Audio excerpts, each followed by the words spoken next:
Hi there, I'm Hannah, and welcome back to the Acreless Homestead.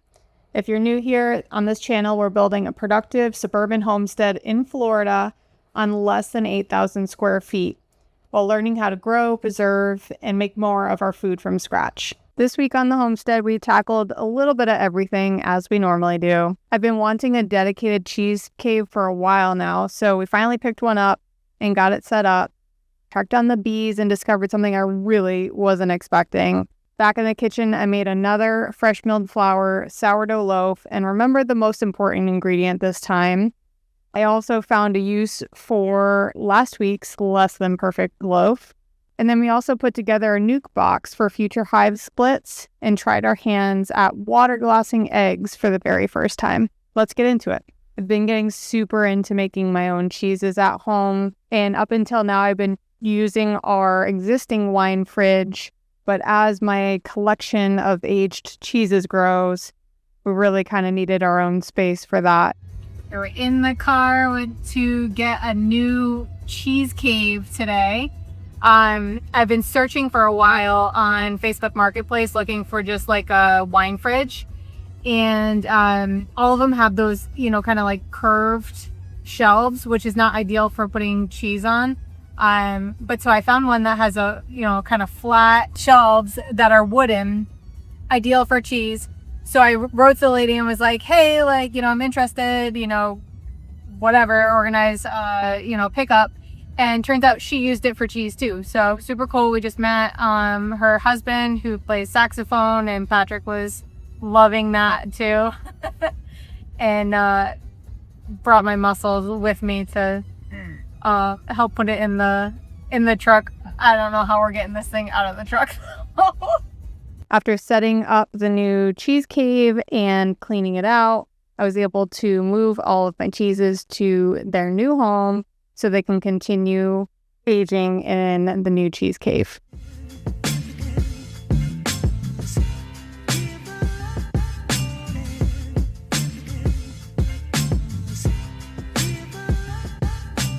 So far, I've made farmhouse cheddar, a Monterey Jack, and a Gouda. We're really close to beginning of the end of the aging process for the farmhouse cheddar, and I'm doing my best to let it age a little bit longer so I can try it, but I'm very anxious to try it. With that project checked off the list, it was time to see what the bees had been up to. Going into this inspection, I expected, your typical inspection, but what I actually found was something completely different. So, I have to get into the bees today. It's been about, I think, 10 days since I last went into the bees. So, all right. So I know I went into, so we have 3 hives. We are in like summer/spring nectar flow right now.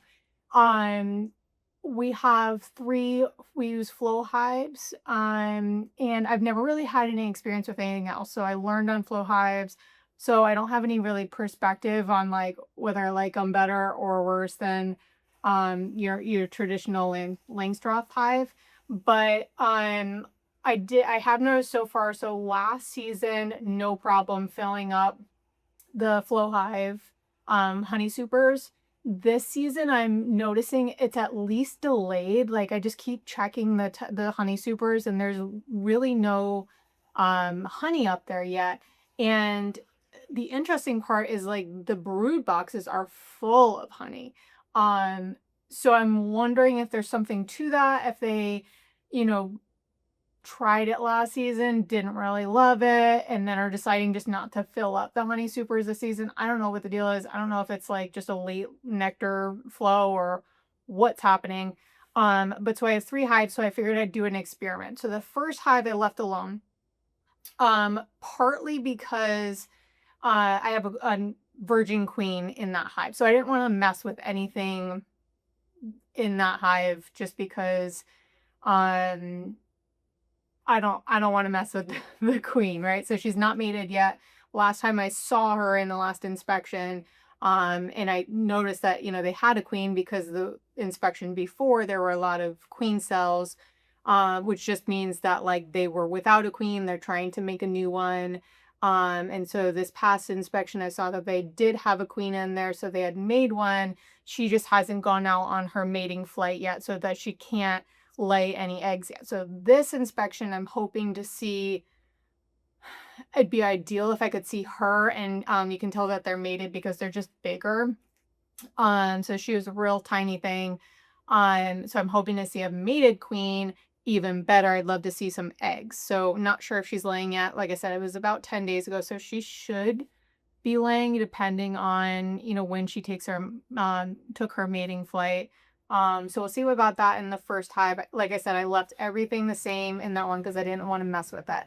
Hive 2, I did a little experiment where I bought your traditional Langstroths. I don't know what it's called, like a narrow box. I'll show you when we get out there. A narrow honey super. So it's got your traditional frames in it, not a flow frame. And I put that above where the flow frame already was.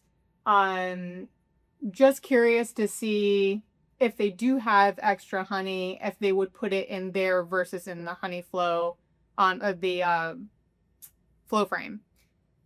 I don't know. Just kind of like a fun little experiment. So that's in hive 2. In hive 3, I switched out the queen excluder to a metal queen excluder. I've never used one of those before. We've always had plastic. I don't know if that'll make a difference or not. It still just has the honey flow, the flow frame. I don't know what you call it. It's a honey super from Flow Hive. That's in hive 3 still. So all 3 of them still have the Flow Hive honey supers on them. Second one just has the regular honey box on top of that one, and that third one has that metal queen excluder. So we'll see if those made any difference. I'm gonna check the flow frames as well today to see, are they filling those up even, you know, in hive 1. That would be great. I don't imagine that they would be, especially with just a new queen, but we'll see. The temperament of today's bees, I expect to be a little spicy. It's overcast today, very cloudy, but the next 10 days forecast is rain. Usually if we can get in like the morning, mid-morning, afternoon, that's ideal for us here in Florida. In summer, it like rains every day at 3 o'clock, like clockwork. So we're about in that season already. So I'm trying to miss that. As the closer you get to that 3 o'clock mark, where, you know, or 3 to 5-ish, where it's going to start raining, the bees are going to get really spicy. They can feel the pressure change. They don't like being inspected, but especially not during that weather. So we will go out there. I'm going to bring you guys with me so you can see what I'm talking about, and I guess we'll check on our experiments.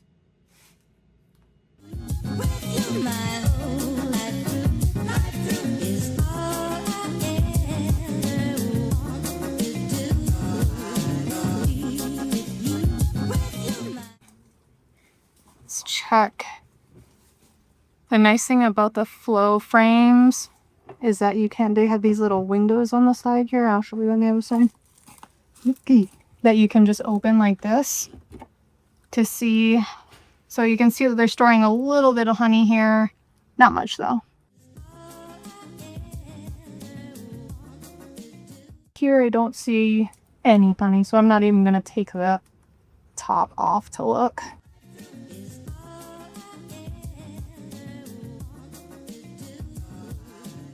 This thing is really nice. So basically this like helps to lift this part off. It disturbs them less, where I can just take the top off on a hinge rather than taking it and putting it elsewhere. Just makes it really quick.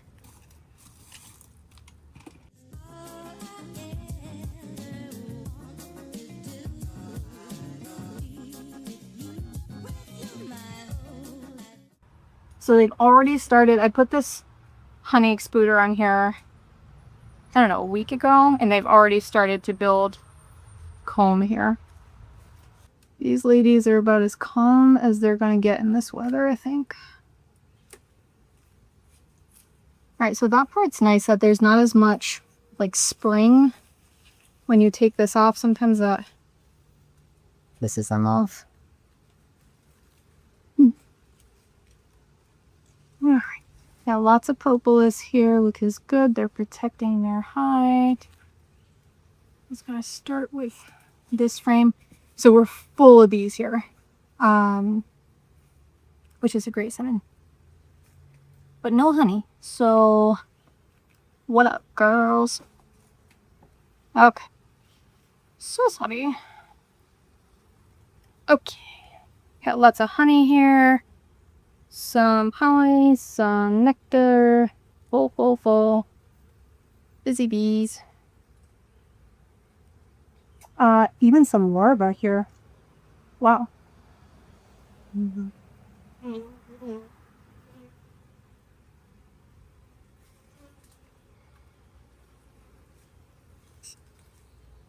Ooh, lots of brood. Nice. Alright, so you can see the brood on that side. Beautiful brood pattern. That's where they bring all their baby bees. Okay, and nectar and honey on this side. Good stuff. See, like, this is my calmest colony. And even though, like, just, I don't know, maybe a little they're very calm compared to what I'm sure the other ones are going to be. But they do get a little sassy in this kind of weather. Alright, solid brood pattern on this one. Yeah, like they are almost looks like running out of room in their minds. Because you can see like this brood, if you can zoom in, there's lots of like open comb where they just like stuffed some nectar in there. Like every single open cell, they're just like stuffing nectar and honey. Oh, there's a queen. Okay, if we can very carefully bring her over to you. She's right there on the corner. Right here. Hi, baby. Okay, so everything looks healthy in here. So I, in the interest of not filling the queen or disturbing them any further, I'm just going to slowly pack up because once you see the queen, I saw not eggs, but again, hard to see eggs in this weather. And see how they're like, they're just not loving this weather.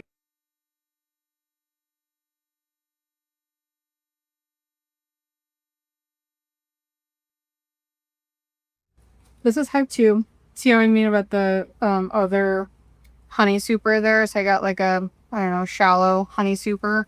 And that's, you can see it does not fit on this hive. It's a little bit wider, so the roof doesn't fit on totally. But I'm excited to see, maybe they move stuff up there. Because Hive 3, nada. No honey up there. They are putting honey everywhere they can except for the low honey super. There's some honey in there. You can tell that they're starting to close in the cells. Like they're starting to cap the honey. So that's actually a great sign. Let's see if I can show you on this side. Yeah. So see how they have, like some of the cells are starting to like close in a little bit. So they're starting to actually cap the honey. Okay. Okay, so maybe I'll take that one down. I don't want to distract them because I'd rather them put it in the flow hive. On them, bro. So I can look at what you got going here, Nams.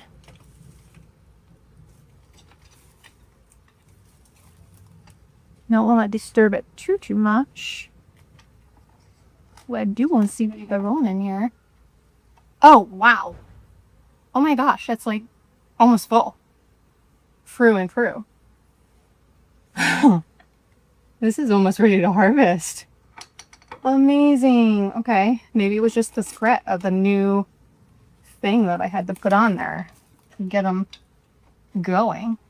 Okay, so I'm gonna take that extra super off then because like I said, I prefer for them to put it here.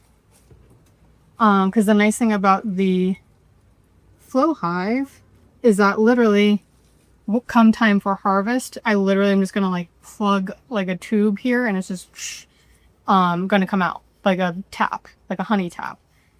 So I really prefer that way because I did make like a big rig essentially with a big 5-gallon bucket, and so they come with like kind of tubes that just like drips and then it's exposed to the air.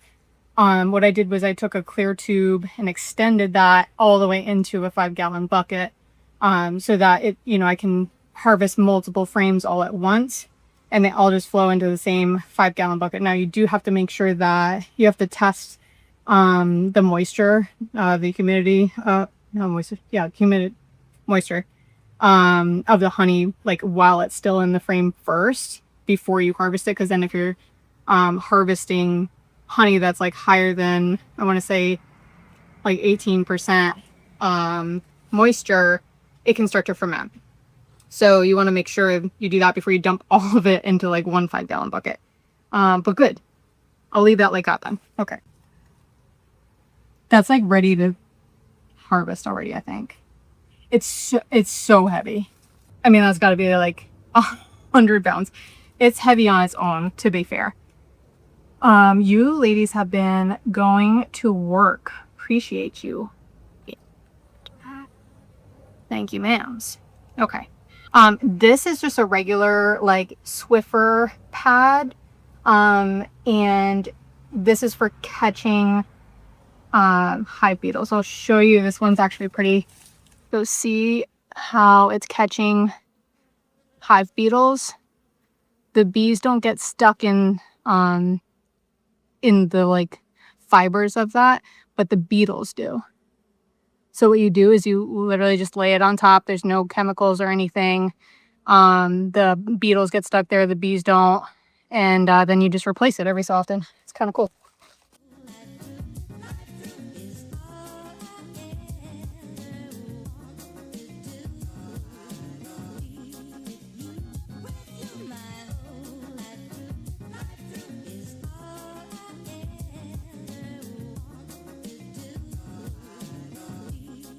See how these are bigger?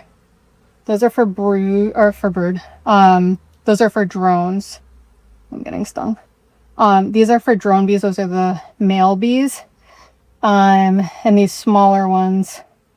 But interesting that they would be putting this on a honey frame. And, huh. Okay. Well.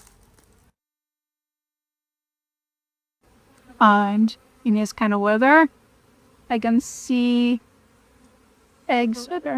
Yep. All right, so I see eggs all in here. They're right in the middle, standing up, which is exactly what we want. Okay. All right, so what am I gonna do about this honey? I think I'm going to come back out. Sorry, it's stinging my face.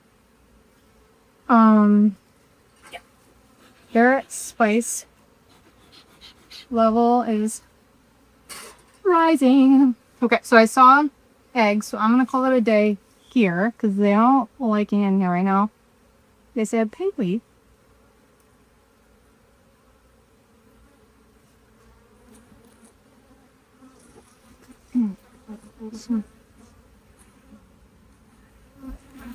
And then we're gonna say goodbye. I'm trying to put this back on. No. Go.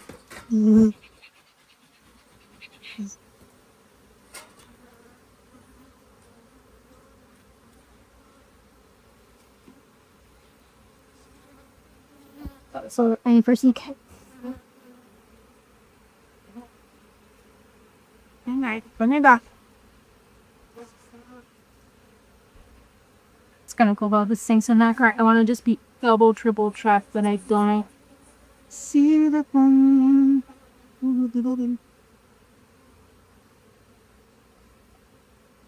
I think that's too low that I saw. Alright, so your prayer, not the king. That was not the king, it's not the.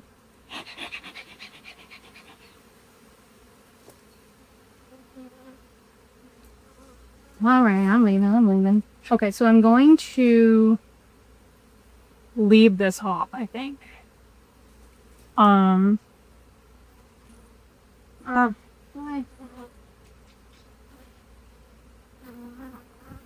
am I going to be able to come back out there?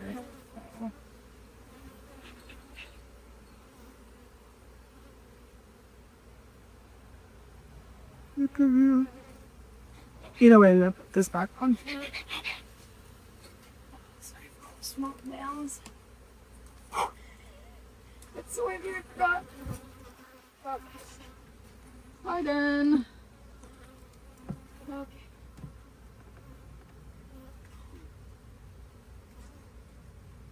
Oh.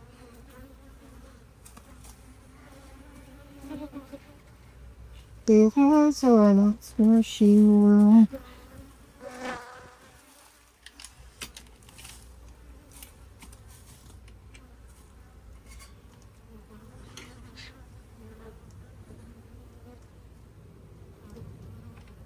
This is the worst sound. Okay, it's so hot out there. You guys didn't remind me. I gotta put the Swiffer pad back on there. All right, so yeah, you could see how spicy those girls were. It's still overcast here. It's not gonna get any better, so I think I'll just continue on to hive 1. Really good news about the honey though. I'm excited for that. So maybe Thursday I'll go back and test the hydration on that honey, and then hopefully harvest it. I'll show you how to do that. It usually is about 40 pounds of honey. That's what we've been getting the past year and a half. And like when they're like full like that, which is like a 5-gallon bucket. That's it. Okay, so one of our hives we got like second hand. We built 2 of them. I believe the one that has no honey in it, the first one that we inspected, hive number 3, is the one that's got like a weird super that doesn't really totally fit on there. So I wonder if the bees just don't like that one. But this also doesn't have any honey in it, so that may not be the case.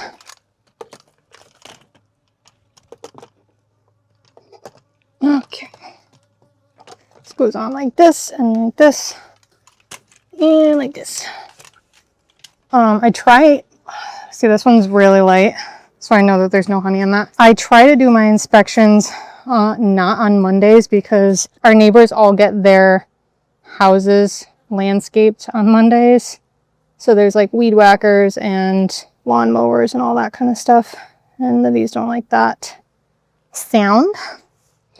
Okay, I'm gonna leave this replacement one on top here so I don't forget this time. No honey on this one. Let's see what we got inside. Right away, I feel like their temperament is pretty calm. Check for the queen, make sure she's not on there. Pretty full. Oh, is that her? No, it's a drone. Stupid drone. Yeah, I feel like they're pretty calm considering the weather today.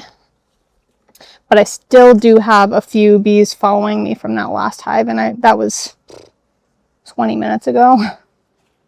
Full of honey. I'm gonna put that down here actually. All right, yeah, so these ones are a little spicy too.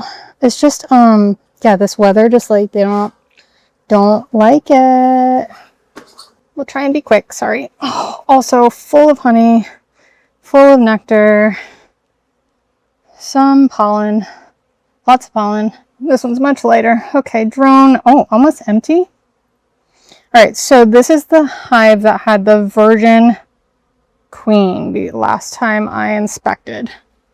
So what I'm looking for would be any kind of eggs, but this, you can see probably from there, this frame is like almost completely empty. There's some capped brood there, But I'm not sure if that's from before they lost the queen. They just never hatch, or because I don't think it would be like, I don't think they'd already have capped brood from this new queen. Do I see eggs? I might need to grab my flashlight again.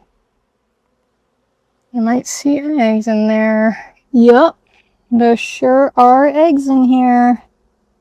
Hooray. Okay, I will let you guys be, because I know I'm not your favorite today, wherever. Yeah, good signs. Eggs.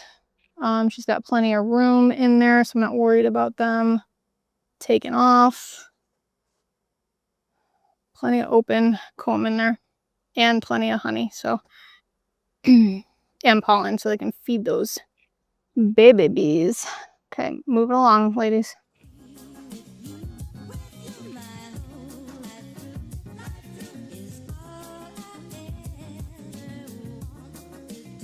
Get rid of some of this propolis. Normally I would save it, but they just aren't in the mood today. Try and get in and out quickly. Yep, see, they're starting to bop me. I say, get out of here. Okay, so literally you just, that's it. That's all it takes. You guys, there. This goes here.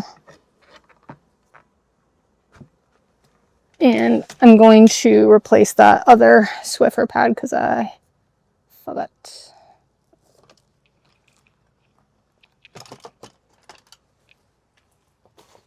So I was literally just about to walk outside and harvest our honey, because I did our inspection this week and one of the hives is completely full. The bees are bearding, so they will go outside onto the landing board and just kind of like hang there. And so they're trying to make more airflow. I'm not sure yet if that's because they're kind of like running out of room in there, or they're trying to make room to dry out the nectar into honey, because some of the frames were still not fully capped. So they could be trying to like dry it and like get more airflow in the hive so that they can dry the nectar into honey. But I had already purchased this nuke box with the intention of at some point making a split. So basically, like, the bees, at some point run out of room. If you let them just run out of room, they will continue to grow and grow and grow. And that's when you see bees swarm. So I don't want them to swarm. So I'm going to use a preventative measure of making a split. I'll make a decision probably not when I do the harvest, because there might just be like too much going on all at the same time, because it's a harvest on the upper box and I'd need to work in the lower box for a split.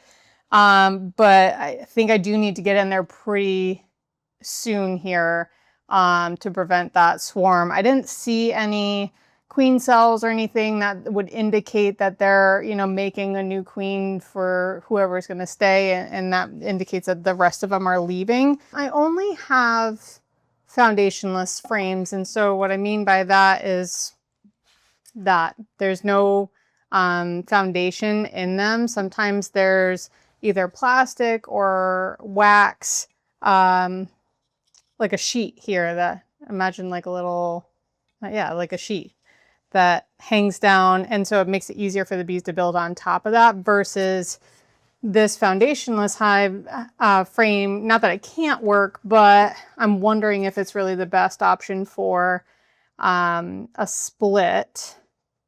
When I've done splits in the past, they'd been walk-away splits where they already have, like, say one hive had lost a queen, and so I put that entire box right on top of another one so that they could kind of like piggyback on their queen for the time being so they don't die. And then in the spring, you literally just take the box back, and when they have the resources and drones are out flying so that they can mate, they would go make their own queen. So this is a little bit different where they're literally like growing out of their box. So, I mean, I did put a foundationless frame in that box, and like within a week they had the comb drawn and filled with honey. So I think that they have the energy to do it. I just don't know if it's the most efficient way to do it, but that's what I have. So that's what we're going to try.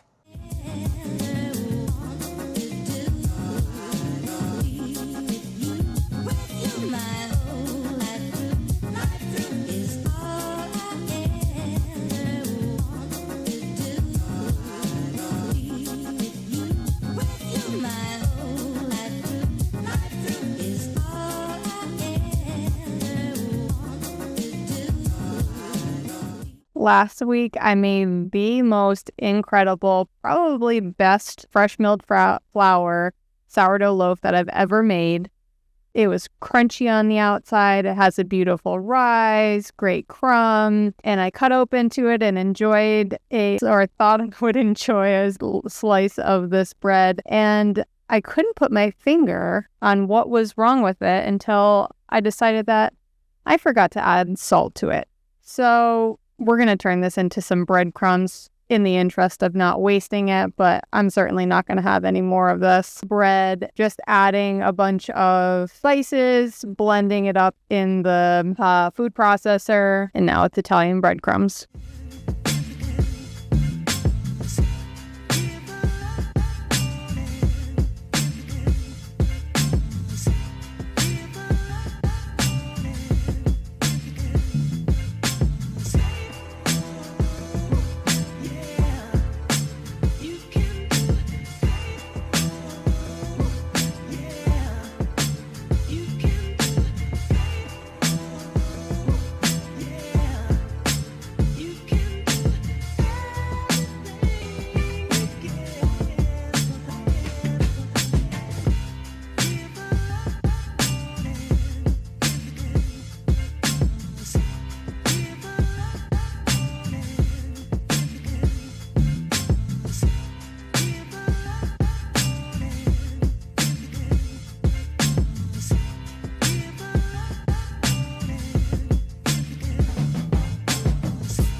Our hens have been laying a ton of eggs, and last year we just ended up giving a ton away to friends and neighbors. But then when they stopped laying as much eggs in the fall and winter, we actually had to buy eggs from the grocery stores. So in the interest of not repeating that, we've been being very diligent about saving some unwashed eggs in the refrigerator because they can last there for maybe 90 days. Still good. I don't use those as much for fresh eating, more for baking. I really like the fresh eggs for, scrambled eggs and things like that. But we've been doing that. And then I wanted to experiment with not a new technique, but new to us, of water glassing eggs. So essentially, you put them in a big container and mix 1 ounce of pickling lime. You mix 1 ounce of pickling lime with 1 quart or per 1 quart of water, and then pour it over them and close the jar, and it should be good for 2 years. So I don't think they'll last that long. I think we will need them before then, but I'm really excited to see where this experiment goes. That's it for this week. Some weeks on the homestead are one big project. Others are accumulation of smaller projects. I really just try and fit in whatever I can with the time that I have available. I do work a full-time job, so sometimes that's not a lot of time. Sometimes I do get fortunate enough to have a big stretch of time, and it's all about working with what you got. If there's anything today that you saw on the channel that you'd like to me to dive deeper into, let me know in the comments. I'm still experimenting with different types of videos and kind of figuring out my rhythm, we'll say, see what everyone likes to watch the most. But thanks for spending a part of your day with me, and I'll see you in the next one.